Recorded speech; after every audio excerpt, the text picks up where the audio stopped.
विधानसभा का चुनाव था। उस समय दिल्ली के एलजी ने ये आदेश दिए थे कि दिल्ली में जितने भी संदिग्ध बांग्लादेशी या रोहिंग्या लोग रह रहे हैं उनकी पहचान की जाए, उनको खंगाला जाए और किस किस इलाके में रहते हैं।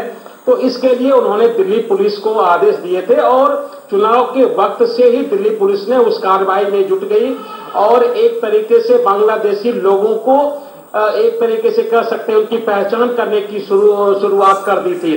और अभी जो मामला है वो सिलगर संगम बिहार के इलाके का मामला है जी, जहां के दिल्ली पुलिस को जो बांग्लादेशी जो घुसपैठिए के रूप में एक बड़ी कामयाबी मिली है और अभी तक की जो कार्रवाई है उस कार्रवाई में काफी संख्या में जो संदिग्ध लोग हैं उनकी गिरफ्तारी हो चुकी है।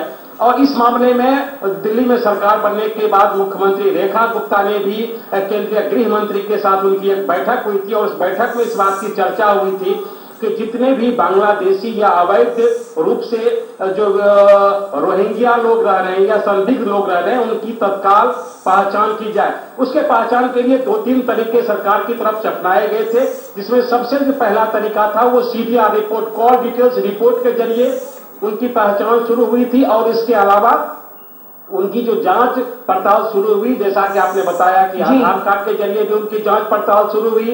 इसके अलावा जो मनी एक्सचेंज के जरिए भी उनकी जांच पड़ताल शुरू हुई कि आखिरकार ये लोग कहाँ रहते हैं, कैसे रहते हैं और किन किन खातों में उनका पैसा जा रहा है। तो एक तरीके से जो पूरी सघनता के साथ उनकी कॉल डिटेल्स निकाली जा रही है, उनकी पहचान की जा रही है और ऐसे भी लोगों की तलाश की जा रही है जो कि अवैध रूप से ऐसे लोगों को बाहर से बुलाते थे और यहाँ पर उनका दस्तावेज तैयार करवाते थे।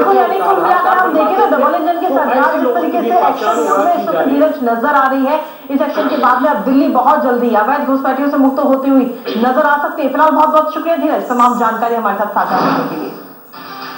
और जी के साथ खबरों में न्यूज पंच में आगे बढ़ेंगे, लेकिन उससे पहले वक्त एक छोटे से ब्रेक का बने रहिए हमारे साथ और ब्रेक के उस पर बात करेंगे अंतर्राष्ट्रीय जगत से जुड़ी महत्वपूर्ण खबर की।